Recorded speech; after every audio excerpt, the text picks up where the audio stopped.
Hello there, this is John Hall at Right Here Pens in Shrewsbury, and we're going to have a look at Opus 88 today. You'd probably guessed that by the box. Now, I'm going to be looking at three pens today. I'm going to be looking at the Fantasia, the Koloro and the Koloro Demonstrator. Now those are two different pens actually. So, first thing to say is that they all come very nicely presented in a box similar to this one. And there we go, you take off the outer, a very nice inner box, and here we go, the reveal. And this, as you can see, is the Fantasia, because it says so there. A little book here that tells you all about it, how to fill it, all this sort of thing. There we go. And the essential eyedropper. And this is how you're going to fill it. Okay then. Right, well let's clear the box away so we can start to have a look at the pens. Right then, well here are the three pens. We have here the Fantasia, the Koloro and the Koloro Demonstrator. And we've also got an eyedropper. There we go. Because what these three pens have in common, apart from their good looks, excellent nibs and everything else like that, is that they are eyedroppers. Now, an eyedropper is, I suppose, one of the simplest filling systems in the universe, and I should just show you broadly how it works, although we're clearly not going to cover the pen with ink. So here we go. So to fill an eyedropper, first of all, take the section off completely. You will find all of these pens stand on their end, which is just as well, because to fill them, you take your eyedropper, squeeze it, stick it in your bottle of ink, ink goes in there, squeeze there and the ink squirts out. I should really do it with ink, but I'm not going to. There we go. And you keep going till you've got this pretty much full. And then, very carefully, not pretty much full actually, because this has got to go in, and if you put that in and there's loads of ink, it's just going to spill over the side, isn't it? So you just screw this back in. You will notice that there is a rubber gasket there. Can you see that? I hope so. And that actually absolutely ensures that the ink won't come flowing out. So we've got the Fantasia out, and let's have a rather closer look at it. So I'm going to zoom in a little bit.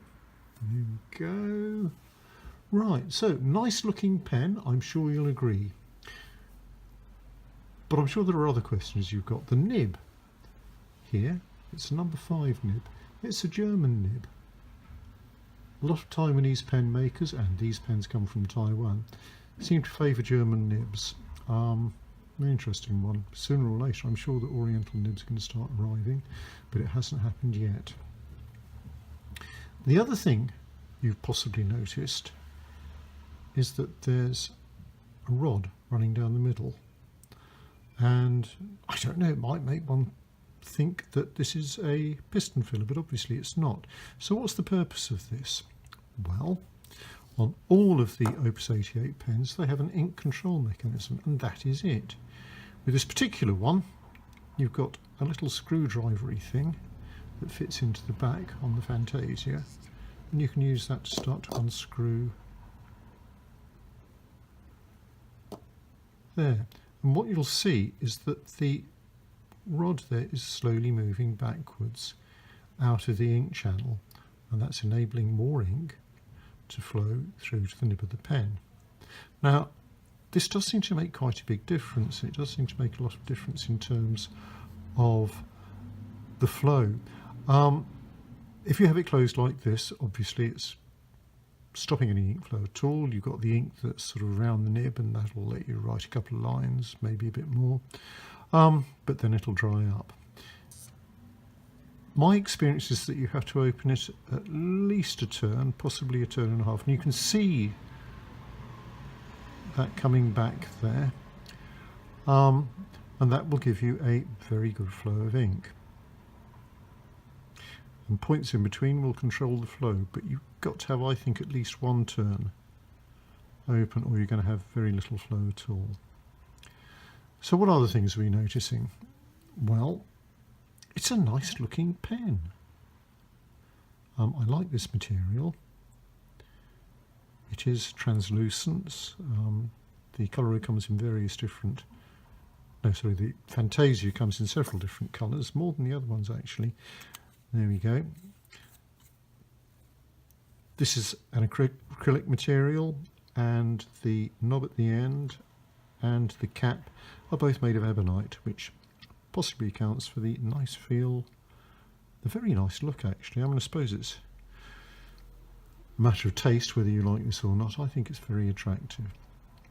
But the other thing that's very obvious, I mean, I haven't got the biggest hands in the world, but this is a pretty small pen.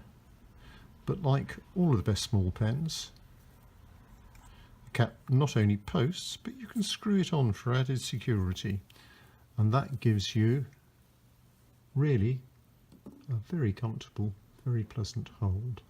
You can see the little bar there, that's the sort of screwdriver thing that on this particular model operates the ink control mechanism. I personally don't think you need it, but there we are, there we are. So let's have a look at one of the other ones. We'll move up and we'll look at the Koloro. And it's really fairly similar. The cap this time is both acrylic and ebonite. You've got the same number 5 nib. Possibly a bit clearer here. You've got a secondary chamber here at the front that will hold a little bit of ink, which is why it will write for a while with the rod closed. But you'll see that the rod actually doesn't need any additional mechanical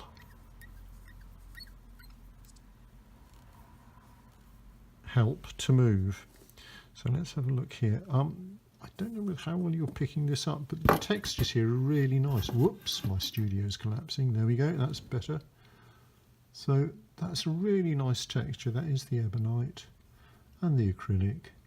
The lid, the clip, yep, that's pretty good. That works. Not the best one in the world probably, but not enough to deter one from this pen. Now, one thing that you will notice with the Fantasia is that the grip is actually quite small. There we go. So I'm all over the screw threads there, the threads there for the cap.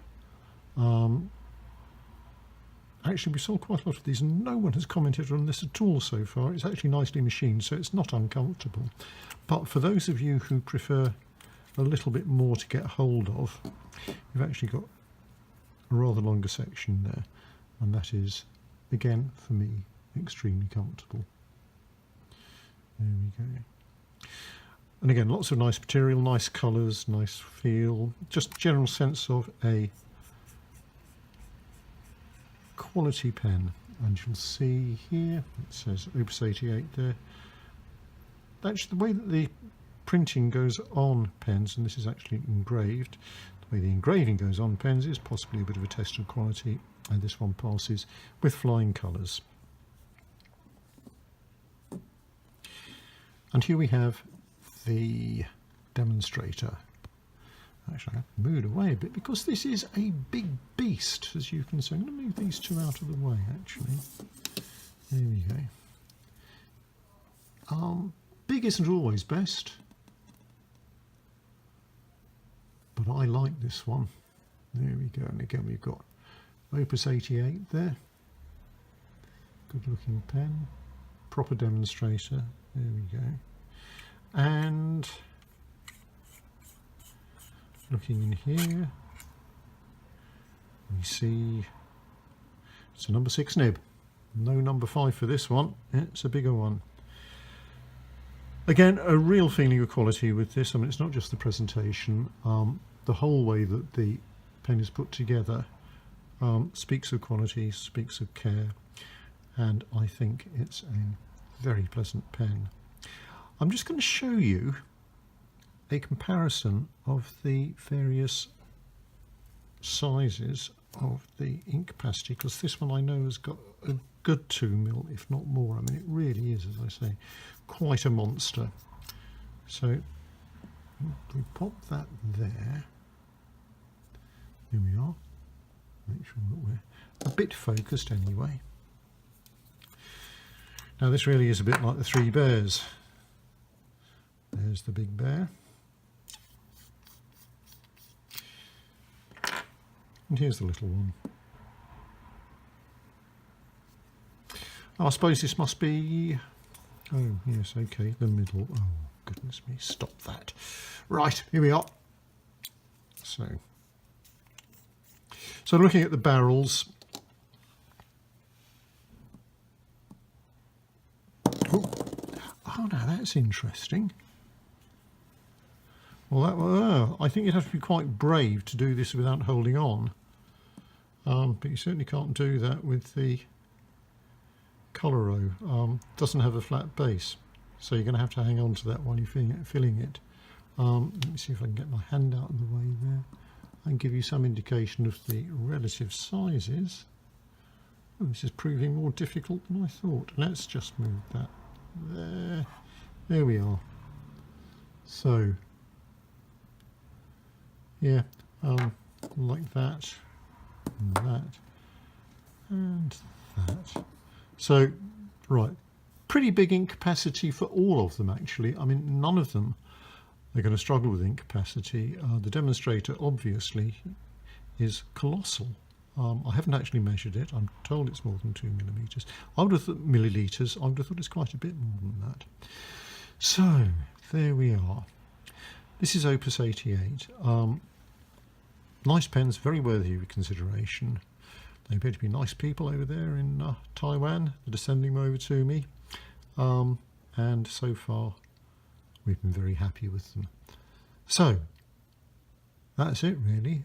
3 nice pens, German nibs, nice materials, nicely made, all eyedroppers if you like that sort of thing, and all I think very reliable eyedroppers. So, I hope you enjoyed this. I hope it's been informative. This is John Hall from Right Here Pens. Goodbye.